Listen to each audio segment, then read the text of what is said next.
ang sugatan ng pagbabarili ng hindi pa nakikilalang salarin sa Maguindanao del Sur. Habang sa Bukidnon, dead on the spot naman ang mag-asawang tinambangan ng riding in tandem. Nasa frontline ng balitang yan, si Ian Suyu.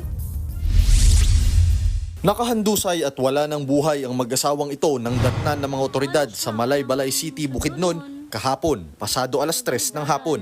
Ayon sa pulisya, parehong residente ng Purok 5, Barangay Bangkud ang 52 anyos na babae at 57 anyos nitong asawa na isang tractor operator.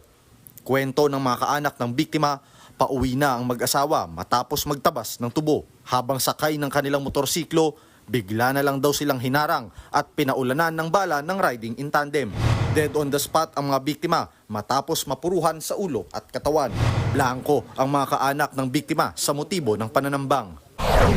Sa Maguindanao del Sur naman, nabulabog ang mga residente ng Barangay Poblasyon sa bayan ng Paglat dahil sa pamamaril kagabi.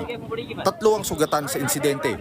Ayon sa mga residente, 2 lang talaga ang target ng mga salarin. Nadamay lang daw ang isang residente. Agad namang naisugod sa ospital ang mga biktima na patuloy na nagpapagaling.